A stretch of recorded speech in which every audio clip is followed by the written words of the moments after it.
নতুন আরেকটি ভিডিও নিয়ে হাজির হয়ে গেলাম। তবে মূল ভিডিওতে যাওয়ার আগে অবশ্যই মনে চ্যানেলকে লাইক সাবস্ক্রাইব করে মনে চ্যানেলের সাথে থাকবেন, এটা অনুরোধ।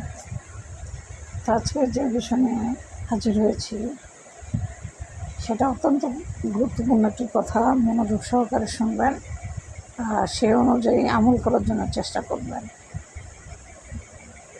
আপনার বাড়িতে ফকির হোক, জমিদার হোক, কুকুর হোক, বিড়াল হোক, মানুষ হোক, যে কোনো প্রাণী হোক, যখন আপনার ঘরের দুয়ারে চলে আসবে তখন আপনি ধরে নেবেন ওই জিনিসটা আল্লাহ তাআলার তরফ থেকে আপনার ঘরের সামনে এসে হাজির হয়েছে।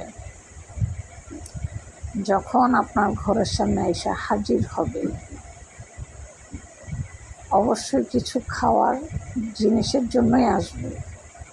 কেউ বলবে খালাম্মা ভিক্ষা দেন, কেউ বলবে আমাকে একটু টাকা দেন, কেউ বলবে একটু ভাত দেন, কেউ বলবে, বিশেষ করে খাবারের জিনিসই মানুষ চাওয়ার জন্য বেশিরভাগই আসবে।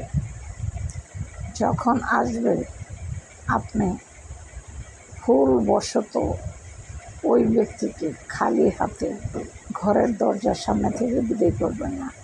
সেটা হোক বিড়াল হোক, কুকুর হোক, আপনার ছাগল গরু যা কিছু হোক। সবসময় একটা কথা মনে রাখবেন, পশু পাখির দোয়া আল্লাহ সবার আগে কবুল করে। বিড়াল, কুকুর বলেন, গরু, ছাগল, ঘোড়া, বাঘ, ভাল্লুক, প্রত্যেকটা প্রাণীর ভাষা আল্লাহ তাআলা বোঝেন। আপনার ঘরের সামনে, আপনার ঘরের দুয়ারে যদি কোনো লোক চলে আইসা বলে আমাকে কিছু খাবারের জন্য দেন, আপনার ঘরে যাই কিছু থাক না কেন কম বেশি, আপনি কিছু হলেও দেওয়ার চেষ্টা করবেন। তাকে খালি হাতে বিদায় করবেন না, কারণ এই ব্যক্তি আপনার ঘরের সামনে এমনিতেই আসে নাই। এটা আল্লাহ তাআলা তাকে পাঠাইছে বলেই সে আপনার ঘরের সামনে এসে হাজির হয়েছে। কথাটা সবসময় মাথায় রাখবেন।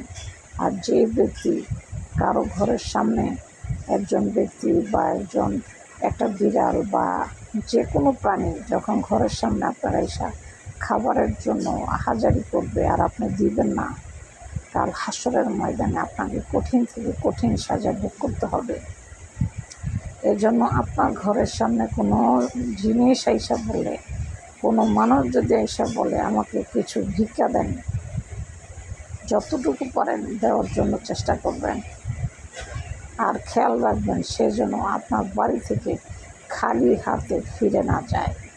যদি সে খালি হাতে ফিরে যায় তাহলে আপনার রিজিক সংকীর্ণ করে দেওয়া হবে, দুনিয়াতে সুখ শান্তি কেড়ে নেওয়া হবে, আপনার সংসারে অভাব অনাটন দেখা দিবে। আশা করি বুঝতে পেরেছেন। ভিডিওটি ভালো লাগলে মনে চ্যানেলকে লাইক সাবস্ক্রাইব করে মনে চ্যানেলের সাথে থাকবেন।